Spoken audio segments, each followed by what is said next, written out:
Hello and welcome to this discussion on why 3-bans are actually for noobs. Before we start, I just want to say, play whatever you want. If you like 3-bans, or you're the kind of guy that's like, 3-bans is the ultimate test of skill. that's great, keep doing 3-bans. My focus today will be on why using 3-bans for improvement can be a bad long-term strategy for your growth as a player. Let me explain. First of all, what are 3-bans? 3-ban refers to a normalized set of rules for 1v1 dueling in a custom room, listing the number of game mechanics that will be banned from use. The host will set up a bloodbath, and players will take turns finding an opponent, parrying at them to initiate a duel, and begin fighting. If you land a counter on your opponent, you're to hit them with your counterattack, back off and let them pick their weapon back up, and parry at them again to restart the fight. The host can only physically restrict you from accessing your skill, ultimate, and certain weapons or heroes. Any other access restrictions are imposed verbally. There's two typical types of 3-bans. The strict type discourages grapple use, scale rushing, and swapping weapons. These are great practice for winning neutral, because the potential damage of combos has been greatly reduced. Winning neutral refers to landing a hit with possible guaranteed follow-up attacks, or punishing the enemy's failed attempt to do so. It also creates an unrealistic and less stressful fighting scenario that you will never encounter in any standard match of Naraka.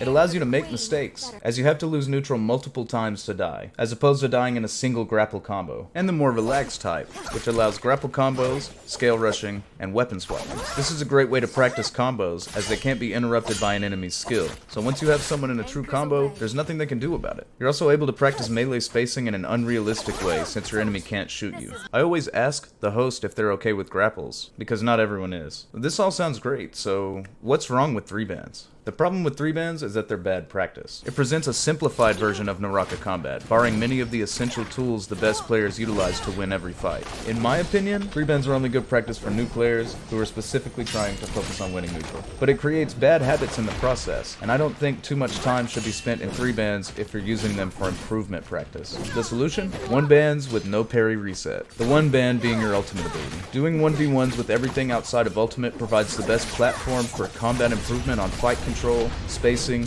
healing, tracking, aim, positioning, predicting your opponent's skill, and exercising creative parry punishes. Parry reset is a crutch. It builds the bad habit of repeated focus attacks in a 1v1. With parry reset, you can potentially get countered 3 times before you die, but a skilled player with all of their tools available to them can potentially take your entire life bar on a single parry. How often do you get to practice executing parry punishes? I believe 3-bans are definitely important for the beginning of your learning journey. So when are you ready for 1-bans? I'd say as soon as you feel comfortable winning neutral and have a combo or two that you can land consistently. Realize you can get more from winning neutral when you're able to utilize all the mechanics at your disposal. So let's start practicing some new stuff. You may have seen my custom rooms recently titled 1-ban no parry reset, and if you want to expand your training, I encourage you to join or make your own 1-ban no parry reset lobby and see how much more you will improve when your practice includes a larger range of ordnance. Drop a like if you agree. If you disagree, just subscribe. And let me know in the comments what your take is on 3-bans. And I'll see you all in the next video, unless I've been arbitrarily banned by a made up set of rules. Bye!